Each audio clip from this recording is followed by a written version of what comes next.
പെട്ടെന്നൊരു ദിവസം ഞങ്ങളുടെ വീട്ടിലെ ചെടികളിൽ കണ്ട 3-4 കൂട്ടുകാരെയാണ് ഇന്നിവിടെ പരിചയപ്പെടുത്താൻ പോകുന്നത്. കൗതുകവും നിരീക്ഷണ പാഠവും കുട്ടികളിലാണല്ലോ കൂടുതലുള്ളത്. അതുകൊണ്ട് വീട്ടിലെ കുട്ടികൾ തന്നെയാണ് ആദ്യം ഇത് കണ്ടത്. പ്രതീക്ഷിച്ചതുപോലെ തന്നെ വീട്ടിലെ കുട്ടി ശാസ്ത്രജ്ഞന്മാരുടെ പരീക്ഷണം ഉണർന്നു. ഇതൊരു ചിത്രശലഭ പുഴുവാണത്രേ. ഇതോടൊപ്പം മറ്റൊരാവശ്യവും അവരറിയിച്ചു. എന്താണെന്നോ, ഈ പുഴുക്കൾക്കായി ഒരു ചെറിയ ആവാസ വ്യവസ്ഥ ഒരുക്കണമെന്നത്രേ. അത് പടിപടിയായി വളരുന്നത് കാണണമെന്ന്. ഒരു ചെറിയ പുഴു എങ്ങനെയാണ് മനോഹരമായ ഒരു ചിത്രശലഭമായി മാറുന്നതെന്ന് അവർക്കറിയണം. പ്രകൃതിയിലെ ഏറ്റവും വലിയ അത്ഭുതങ്ങളിൽ ഒന്നാണല്ലോ ഇത്. ഇതറിഞ്ഞപ്പോൾ എനിക്കും കൗതുകമായി. ചിത്രശലഭങ്ങളുടെ ജീവിതത്തിൽ പുസ്തകങ്ങളിൽ അതൊന്ന് നേരിട്ട് കണ്ടാലോ എന്ന്. ഒരു ചെറിയ ലാർവയിൽ നിന്ന് തീർച്ചയായും പിന്നീട് വർണ്ണശലഭമായി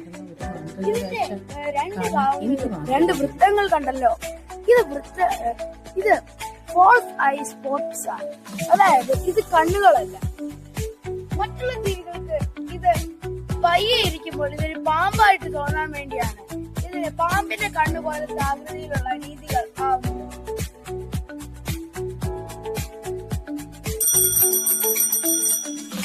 ഇതിന്റെ ബാക്കിൽ ചെറിയ അവന് വേണ്ടി ഞങ്ങൾ ഒരു പ്രത്യേകതരം ഒരു കൂടുണ്ടാക്കി.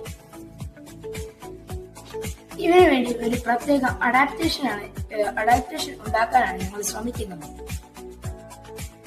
ഈ ട്രാൻസ്പാരന്റ് പാത്രത്തിൽ ദ്വാരങ്ങൾ ഇട്ടിരിക്കുന്നു. എല്ലാ ഭാഗങ്ങളിലും ഈ ദ്വാരമുണ്ട്. ഈ പാത്രത്തിൽ ഒരു ആവാസ വ്യവസ്ഥ ഉണ്ടാക്കാനാണ് ഞാൻ ശ്രമിക്കുന്നത്. ഇതിനെ ഞാൻ മൈക്കെന്നാണ് പേരിട്ടത്.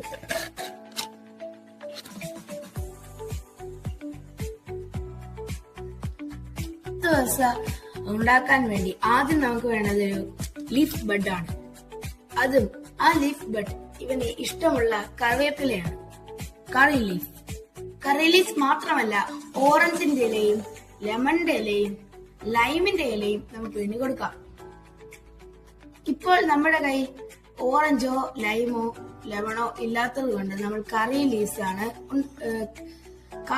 ആണ് ഇതിന് ഫുഡായിട്ട് കൊടുത്തിരിക്കുന്നത്. ഈ കറി ലീവ്സിന്റെ ലീഫ് ബെഡിലേക്ക് ഇവരെ നമുക്ക് വെക്കാം. നമ്മളിപ്പോൾ അവനെ ഉള്ളിലേക്ക് വെച്ചു.